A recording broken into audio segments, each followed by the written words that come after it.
책 4권 정치경제의 체계, 그 챕터 9의 마지막입니다. 책 4권의 마지막. 중농주의 체계 혹은 땅의 생산물만이 국가의 소득과 부의 원천이라 주장하는 정치경제 체계. 중농주의는 중상주의처럼 길게 설명할 것이 없다. 땅에서 생산되는 것만이 국가의 부와 소득의 원천이라 주장하는 이 체계는 프랑스에 많이 있는 몇몇 지식인의 추측으로만 존재할 뿐 어느 나라에서도 받아들여진 적이 없고 앞으로도 없을 것이라서 세상에 아무런 해를 끼칠 리 없기 때문이다. 묘한 표현이에요. 그죠?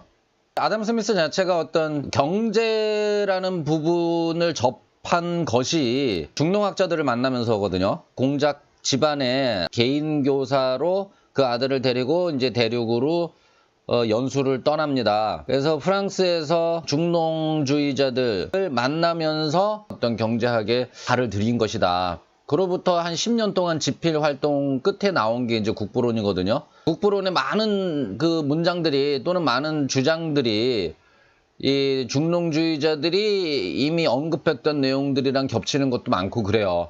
그 중상주의자들에 대해서는 비판적인 입장을 취하는 반면 중농주의자들은 약간 이렇게 아우르는 듯한 입장을 취하면서 묘하게 아니 그것도 틀렸다라는 식의 뉘앙스로 이제 얘기를 합니다.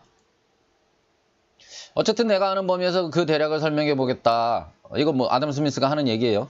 제가 하는 얘기가 아니라.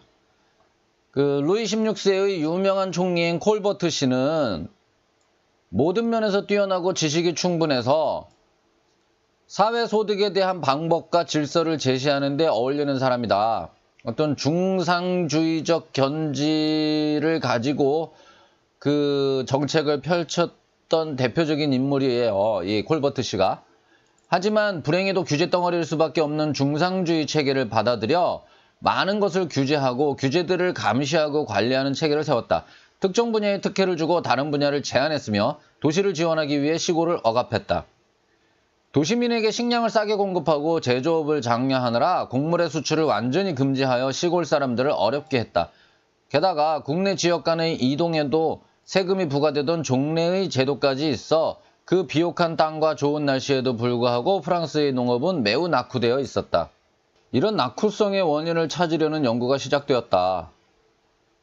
근데 휜 것을 펴려면 반대로 휘라는 속담이 있듯이 농업만이 국부의 원천이라 주장하는 이 프랑스 학자들은 이 속담에 따르기라도 한 듯 도시를 지나치게 고평가한 콜버트와 정반대로 도시를 지나치게 저평가했다. 이거는 이제 스미스가 중농주의자들, 자신의 그 스승과도 같은 중농주의자들을 이제 비판하는 내용이죠. 근데 스미스가 옳아요.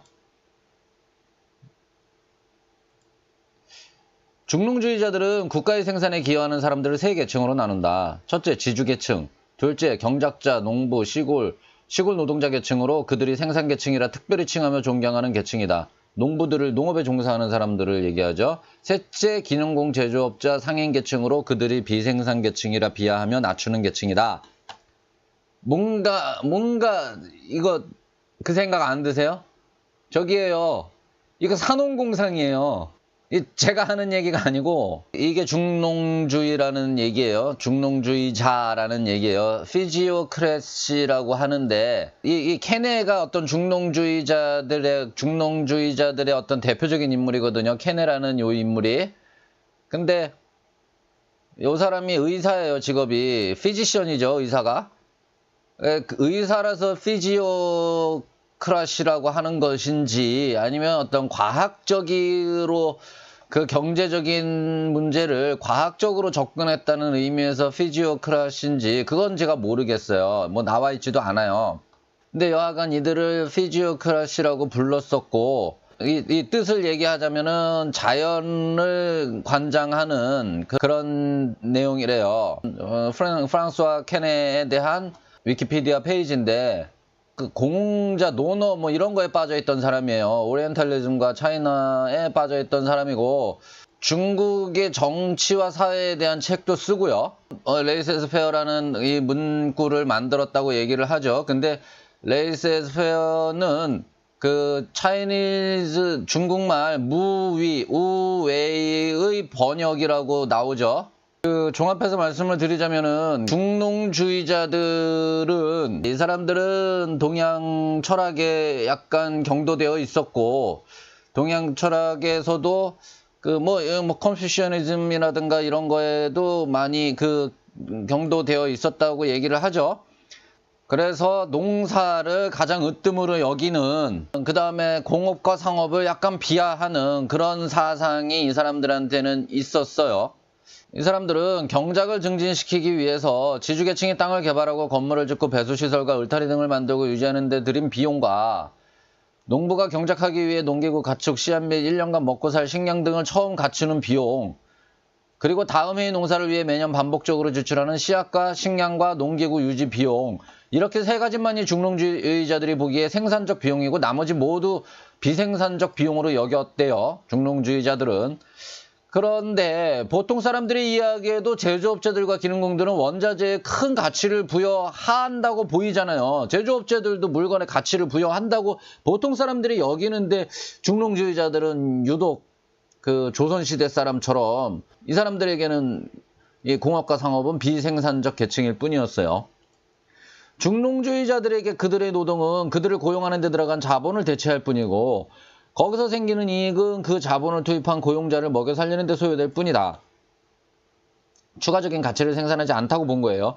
중농주의자들이 보기에 농부의 생산은 그 생산에 필요한 모든 비용을 만회하고도 남아 땅 임대료도 지불하지만 제조업자는 그렇지 못하다. 제조업에 들어간 비용은 그 자신의 가치를 지속하기 위한 만큼만 벌어들일 뿐 새로운 가치를 창출하지는 못한다. 반면 농부는 그 자신의 가치를 지속하는 것에 더해 땅 임대료라는 새로운 가치를 추가로 생산한다. 그래서 상인들도 제조업과 마찬가지로 그 업을 영위하기 위한 만큼 벌 뿐 새로운 가치를 생산하지는 못한다고 본 거예요.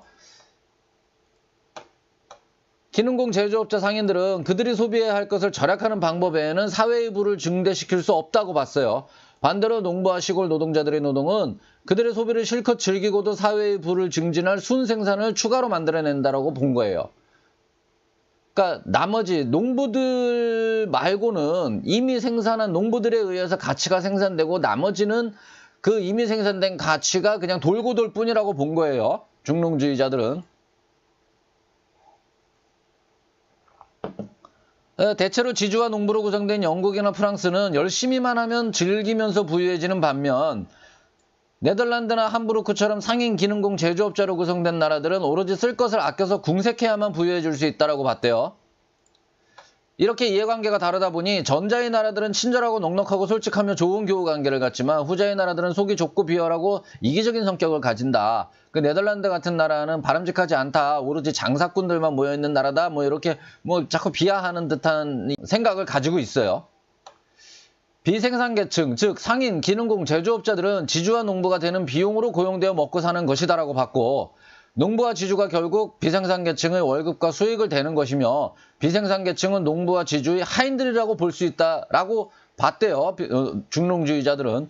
비생산계층은 땅에서 나는 자연생산물의 합계에 아무런 가치도 더하지 않으며 오히려 그 생산물로 지불해야 할 비용 같은 존재다. 이제 중농주의자들이 보기에 하지만 비생산계층도 나머지 두 계층에게 무척 필요한 존재이긴 하다. 그들의 일에서 지주와 농부들이 외국 물건이나 공산품을 살 수 있게 해주는데 이것들을 지주와 농부들이 직접 하려면 더 오래 걸리고 좋지도 않다. 그들로 인해 지주와 농부는 생산에 전념할 수 있다. 그렇게 집중해서 얻은 생산성은 비생산계층을 먹여 살리는 데 드는 비용을 감당하고도 남는다. 이런 식으로 비생산계층도 간접적으로는 생산의 증대에 기여하기는 한다. 그러니까 그 역할이 없다라고 생각한 건 아니에요. 농사가 제일 중요하다라고 본 거지. 지주와 농부가 상인, 기능공, 제조업자를 방해할 이유는 없다. 비생산계층이 자유로울수록 경쟁은 치열해지고 지주와 농부들은 더 싸게 물건을 살 수 있게 된다. 비생산계층으로서도 농부와 지주를 억압할 이유는 없다. 땅에서 나는 생산물에서 우선 농부가 필요한 부분을 빼고 그 다음으로 지주가 필요한 부분을 빼고 그리고도 남은 초과 생산물로 비생산계층이 고용되고 먹고 사는 것이다. 이 초과 생산이 많을수록 비생산계층에게 할당되는 것도 많다. 근데 이제 중농주의자들이 가진 어떤 이런 이념들 때문에 이제 아담 스미스가 이제 폭 빠진 거죠. 완전한 정의, 완전한 자유, 완전한 평등을 세우는 것이 모든 계층이 번영하는 비결이다. 절대적인 거예요. 내가 번 돈은 절대로 빼앗기지 않는다. 누구에게도, 어떤 개인이나 국가에게도 빼앗기지 않는다라는 보장. 그것이 모든 계층이 번영하는 비결이에요.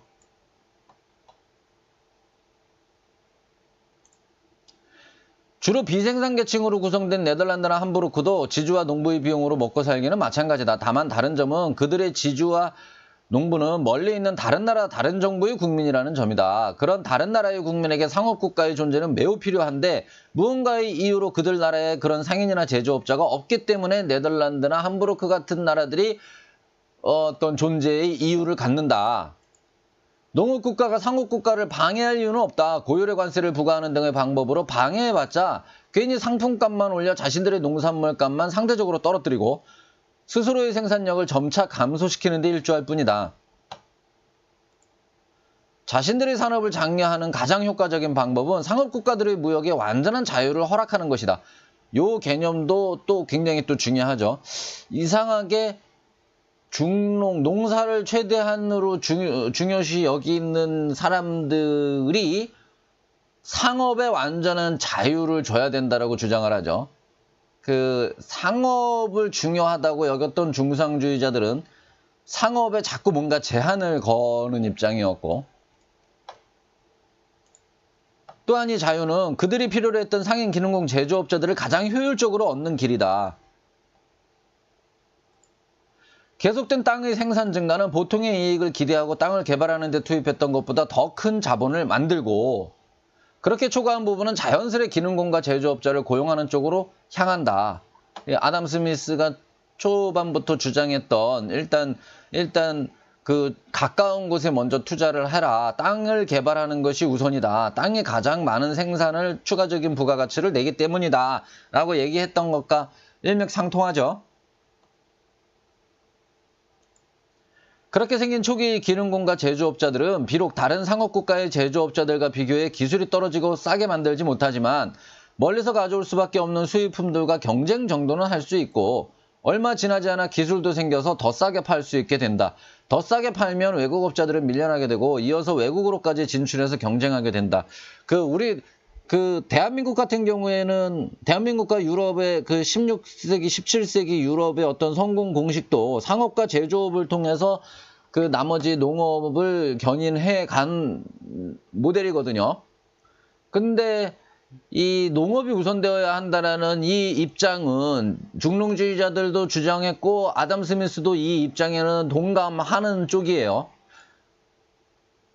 농업이 우선되어야 되고 그걸로 계속해서 생산성 증가가 일어나고 남는 식량이 추가적인 그 인구를 먹여 살릴 수 있게 되면 그 추가적인 인구는 다른 업에 종사를 하고 그러면서 그 개개인들의 그 삶의 편의와 즐거움을 제공하는 그런 세분화된 업종들이 파생되어서 발달하게 된다라는 요 흐름을 주장하는데 아마 우리나라 사람들은 특히나 우파적인 시각을 가지고 있는 분들, 그 다음에 박정희를 굉장히 어떤 존경하는 인물로 여기는 많은 분들은 이것을 부정하고 싶으실 거예요. 근데 왜냐 그 당시 김대중 씨 같은 경우에는 그 농업에 투자를 해야 된다 이런 학자들의 입장에 어떤 찬성하는 입장이었고, 또 하여튼 그래요. 많은 사람들이 어떻게 농업에 투자를 하라는 얘기를 하냐라고 하는데, 오히려 아담 스미스가 농업에 투자하는 것이 우선되는 것이 맞다라고 주장을 하니까 약간 의아해하고 반감이 생길 수도 있고 그럴 거예요. 근데 저는 전적으로 이 의견에 동감합니다. 어떤 경제에 있어서 국가가 절대적으로 개입하지 말고 자연스러운 흐름이 훨씬 더 좋은 흐름을 만들어내고 지속적인 성장을 이루어내는데 더 바람직하다. 그 다음에 사회 모든 제도가 보다 이렇게 좀 안정감 있는 그런 제도 정착 면에서도 이게 유리하다라고 보고, 이 세상에서 요 롤 모델을 가지고서는 발전한 나라의 예로 가장 강력한 미국이라는 나라가 있어요. 미국이라는 예시가 있어요. 미국은 오로지 농업으로 시작해서 그렇게 큰 나라가 된 겁니다. 이렇게 자연생산물과 공산품의 생산 모두가 증가하여 더 큰 자본이 만들어지면 이 초과 자본은 국내의 수요를 초과하여 생산된 물품을 수출하게 된다. 이 자연스러운 흐름이 되는 거예요. 수출 자체가 나쁘다는 게 아니라 수출이 먼저 돼서는 안 된다는 얘기예요. 이 자연스러운 흐름을 만들어야 되는 거지. 이때 상업국가의 상인들은 멀리서 무역할 상품을 찾는 반면 이렇게 발전된 농업국가의 상인은 무역할 물건을 국내에서 찾으므로 무척 유리하다. 이 때문에 초기에 항해술 등이 부족하여도 경쟁 정도는 할 수 있고 얼마 지나지 않아 더 싸게 팔 수 있게 된다. 이 관대한 체계에 따르면 이 관대한 체계라는 것은 아담 스미스의 표현이에요. 농업국가가 상업과 제조업을 일으키는데 가장 유리한 방법은 다른 상업국가들의 상인과 제조업자들에게 최대한의 자유를 허락하는 것이다. 그러면 그들이 땅에서 나는 생산물의 가치를 높이게 되고 자본을 축적할 수 있게 되고 필요한 제조업과 상업을 일으키게 된다. 이 농업만 가지고 있던 사람이 상업과 공업이 아직 발달하지 않은 농업국가가 외국의 상업국가들의 그런 자유로운 거래를 허락하면은 이 사람들은 농업에서 더 많은 생산을 내도록 땅을 개발하는 그 동기부여가 되는 거예요. 그 얘기를 하는 거예요. 하지만 반대로 수입을 제한하면 두 가지 측면에서 손해를 보게 되는데 이는 다음과 같다. 첫째, 수입품의 가격과 공산품의 가격이 높아져서 상대적으로 자신들의 땅에서 나온 초과 생산물의 실질 가격이 내려간다. 그 수입하는데 제한을 걸면은 수입 가격이 높아지면서 우리가 생산한 쌀 10kg과 저들의 자동차 하나를 바꿀 수 있을 것인데 원래는 그 수입을 제한하면 저들은 뭔가 뭐 관세 같은 거를 붙인다 그러면 우리는 쌀 10kg으로 바꿀 수 있는 거를 15kg을 줘야 바꿀 수 있는 것이고 그것은 상대적으로 우리 쌀값이 내려가는 것으로 인식을 할 수 있다는 거죠. 둘째, 자신들의 상인과 제조업자가 독점으로 높은 이익을 취할 수 있게 하니 곧 자본이 그쪽으로 몰려 농업의 발전을 방해한다. 어떤 그 자동차를 수입하는데 더 많은 애초에 경쟁 상태에 있는 자유무역에 대비해서 제한을 걸면 자동차를 수입하는 특정 상인들이 특별한 이익을 더 누리게 되니 그 특별한 이익을 누리고 싶어서 자본이 그쪽 상업 쪽으로 진출을 하게 된다는 거예요. 그것이 농업에서 자본을 빼가기 때문에 농업을 방해한다. 라고 본 거예요. 이것이 상인과 제조업자들을 더 일찍 일어나게 할 수는 있어도 생산계층에게 돌아가야 할 자본이 비생산계층으로 향하는 것이므로 생산적 노동을 부진케 한다. 중농주의 체계를 주장하는 매우 독창적이고 지식이 풍부한 케네는 땅의 생산물이 위 세 계층에 분배되는 과정과 비생산계층이 가치를 생산하지 못하고 소모하기만 한다는 것을 그이져서 경제표를 통해 어떤 산술적 공식으로 보여주었다. 이 케네, 아까도 잠시 봤지만 이 케네라는 사람이고요. 그 경제표가 그러니까 생산이 되면은 이거를 누가 어떻게 사고 어떻게 팔고 이것이 팔면 이 돈이 어떻게 돌고 돌아서 뭐 이렇게 된다라는 어떤 경제표라는 거를 제시를 했었어요. 실제로 그 케네가 작성했던 경제표는 이렇게 생겼고요. 당시에 출간됐을 적에 그거는 이렇게 생겼어요. 이 공식의 첫 번째는 완전한 자유가 주어져서 최대의 순생산을 내고 최고의 번영을 누리며 각 계층이 합당한 몫을 즐기는 상태에서 어떻게 분배가 이루어지는지를 보여주었고 이어지는 공식에서는 각각 다른 규제와 제한들 속에서 어떻게 분배가 비생산 계층이 유리하게 이루어지는지 또 이것이 어떻게 총생산을 점점 떨어뜨리는지를 보여주었다. 어떤 의사들은 이론적으로 사람의 몸은 어떤 정확한 식습관과 운동에 의해서만 건강을 유지할 수 있으며 아무리 작은 위반도 몸의 균형을 깨고 병을 일으킨다고 보았다. 그래서 몸에 좋은 것과 거리가 멀어도 다양하게 섭취하는 것이 중요하다고 보았다. 케네 자체가 의사였어요. 케네 또한 의사로서 정치적 몸체 또한 완전한 자유와 완전한 정의라는 식습관 하에서 번영할 수 있다고 보았다.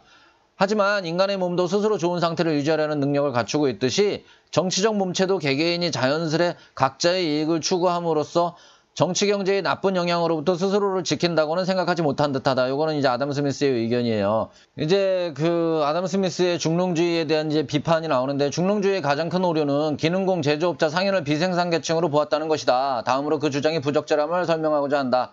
첫째, 2명이 결혼해서 2명의 아이를 낳았을 때 3명을 낳은 경우보다 덜 생산적인 것은 맞더라도 결코 비생산적이라고는 할 수 없는 것처럼 어느 한 계층의 생산이 탁월하다고 해서 다른 계층이 비생산적인 것은 아니다. 재밌죠? 둘째, 기능공, 제조업자, 상인들을 하인들과 같이 본 것도 잘못이다.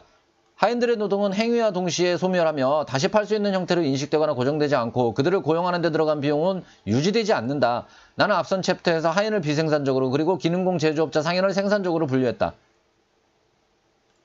셋째, 기능공 제조업자 상인이 사회의 실질소득을 증가시키지 않는다고 한 것도 잘못이다. 이 계층이 나날이 생산하는 가치가 단지 그들이 나날이 소비하는 것과 일치한다고 해서 그 사회의 실질적 부가 늘어나지 않는다고 본 것은 오류다. 어떤 기능공이 추수가 끝나고 6개월 동안 10파운드어치의 곡식을 소비해 먹고 살면서 10파운드어치의 물건을 생산했다고 가정해보자. 그는 이 물건으로 나머지 6개월 동안 아무것도 하지 않고도 먹고 살 수 있는 곡식을 또 살 수 있으므로 그가 처음 6개월간 생산한 가치는 20파운드이며 그중 10파운드는 사회의 부에 추가로 보탠 것이다. 만약 군인이나 하인들이었으면 처음 6개월간 먹고 산 10파운드어치 곡식은 그냥 그것으로 끝나는 것이다. 나머지 6개월도 하던 대로 계속해서 일해야 먹고 살 수 있다는 것이 그들과 기능공의 차이점이다. 넷째, 농부도 검역하지 않고서는 사회의 실질소득을 기능공 제조업자 상인들보다 더 올릴 수는 없다. 어떤 사회의 생산은 두 가지 길로 증대되는데 첫째, 노동의 생산력을 발전시키는 것, 둘째, 노동의 수를 늘리는 것이다. 생산력을 증대시키는 방법은 노동자의 능력을 발전시키는 것과 기계를 도입하는 것인데 이런 면에서는 분업화가 잘 되어 있는 기능공과 제조업자들의 노동 생산력이 농부들보다 크게 뛰어나다. 다음으로 노동의 수는 오로지 자본에 비례하는데 기능공 제조업자 상인들이 본질적으로 절약하여 자본을 모으고 점점 더 많은 노동자를 고용하는 반면 농부나 지주는 추가적인 고용에는 별로 관심이 없는 사람들이다. 기능공 제조업자 상인들도 사회의 실질적 부를 늘린다. 다섯째, 중농주의가 보기에 모든 나라의 국민소득은 그 국민들이 먹고 살 식량의 합이다. 하지만 그렇게 보더라도 상업과 제조업이 있는 국가는 원재료를 사와 가공하고 그것을 팔아 또 원재료와 그동안 그들이 먹을 식량을 사오기 때문에 상업과 제조업이 없는 국가보다 늘 더 많은 양의 자연 생산물이 머무르니 더 많은 소득을 올린다고 볼 수 있다. 이 책에는 그 미숙함에도 정치경제와 관련해 사실상 이 책에는 그 미숙함에도 정치경제와 관련해 사실에 가장 근접해 있다. 가장 바람직하다. 누구라도 이 중요한 과학의 원리에 주의를 기울이고 연구하려는 자들은 반드시 깊이 생각해 볼 가치가 있다. 중농주의자들은 비록 농부만이 생산적 노동이라고 편협하게 주장하고는 있어도 국가의 부를 구상하는 것은 소비할 수 없는 돈이 아니라 소비할 수 있는 노동 생산물임을 주장하고 완전한 자유만이 생산을 최대한으로 만들 수 있다고 주장하고 있어서 이념적으로는 모든 면에서 매우 적절해 보인다. 상당히 많은 중농주의자들이 영향력을 행사해 프랑스의 여러 정책이 긍정적인 방향으로 향하게 했다. 현대 유럽의 시골보다 도시 제조업과 해외무역을 우선했던 반면 어떤 나라들은 농업을 우선시했다. 중국은 시골 노동자의 상황이 도시기능공보다 좋았고 무역상인들은 멸시당하며 무역은 제한됐다. 고대 이집트나 인도도 농업을 우선했으며 무역을 등한시했다. 그들의 정부는 소득 대부분을 토지세나 토지 임대료를 얻었기에 농업에 우선적인 관심을 두는 것이 당연했다. 상업 중에서도 가장 중요한 것은 국내의 도농 간 거래다. 자연 생산물이 도시로 들어가고 그 대가로 공산품이 농촌으로 들어간다. 공산품의 가격을 높이려는 시도는 농산품의 가격을 낮춰 농업을 부진하게 하지만 반대로 상인 기능공 제조업자를 줄이려는 시도는 시골의 시장을 줄이는 것이라서 더더욱 농업을 부진하게 한다. 그래서 중농주의 체계는 농업을 장려하려고 상업과 제조업을 제한하는데 이것이 역으로 농업을 부진하게 한다. 중상주의는 상업과 제조업을 장려하느라 자본을 가장 이로운 산업에서 빼내어 덜 이로운 산업으로 향하게 하는 정도이고 어쨌거나 결국에는 증진하고자 한 산업을 장려하게 되지만 중농주의는 반대로 증진하고자 한 산업을 부진하게 만든다. 그러니까 중농주의가 어떤 면에서는 더 어리석다 라고도 해요. 특정 산업을 장려하거나 방해하여 국가의 부를 증대시키고자 하는 노력은 언제나 그 목적에 방해가 될 뿐이다. 이 중농주의자들도 싸잡아서 비판을 하는 거예요. 중상주의자들과 더불어. 그런 체계들은 모두 제거되어야 하고 대신 명확하고 단순하고 자연스러운 자유의 체계가 세워져야 한다. 늘 반복하게 해서 주장하지만 자유가 가장 중요하다. 짜잔! 모든 사람은 자신의 방법대로 자신의 이익을 추구하고 자신의 노동과 자본을 다른 사람과의 경쟁에 끌어들이는데 완벽하게 자유를 가져야 한다. 그렇습니다. 사람들이 어리석기 때문에 전체의 이익을 위해 관리해줘야 한다고 믿는 국가의 망상은 완전히 사라져야 한다. 국가는 그 각각 업에 종사하는 개개인들보다 더 잘 알 수도 없고 관심도 없으며 때때로 부패하기까지 해서 국가는 절대로 그 원하는 바를 이루어낼 수 없습니다. 예, 국가가 더 무능합니다. 그런데 국가가 관리해줘야 된다고 생각을 하죠. 정치꾼들에 의해서. 그냥 망상이라 이거예요. 자연스러운 자유체계에서 국가는 세 가지 중요한 역할을 한다. 첫째, 외부로부터의 보호다. 국방이죠. 사회 구성원들이 다른 구성원들로부터 받을 수 있는 부당함과 억압으로부터의 보호다. 치안이죠. 치안과 사법정의죠. 셋째, 특정 개인이나 소수의 이익과는 상관없는 공무와 공기관을 세우고 유지하는 일이다. 예를 들어서 서울에서 부산까지 고속도로를 놓는다. 이거는 그 어떤 특정 개인의 이익이랑은 상관이 없는 것이기 때문에 개인이 나서서 그거를 도로를 건설하지는 않아요. 못해요. 하지만 그 서울과 부산 사이에 도로를 놓는 것은 분명히 국가의 모두에게 이롭습니다. 이런 거를 이제 국가가 나서서 해줘야 된다라는 입장인 거예요. 국가가 그런 역할을 적절히 하기 위해서는 비용이 든다. 이 비용을 대기 위해서는 소득이 있어야 된다. 그 소득은 세금으로 얻죠. 다음 제5권에서는 그런 설명을 할 거래요. 국가에 어떤 것이 필요한 비용이고 어떤 것이 모두가 함께 부담해야 할 비용인지, 어떤 것이 특정인들이 부담해야 할 비용인지 뭐 이런 거에 대해서, 사회에 필요한 비용을 대는 방법들과 각 방법의 이점과 불편한 점에 대해서, 그 다음 모든 국가가 소득의 일부를 빚으로 왜 충당하게 되는지, 그 빚이 실질적 부에 미치는 영향은 무엇인지 뭐 이런 거에 대해서 다음 책 5권에서 이제 다룰 것이라고 예고를 합니다.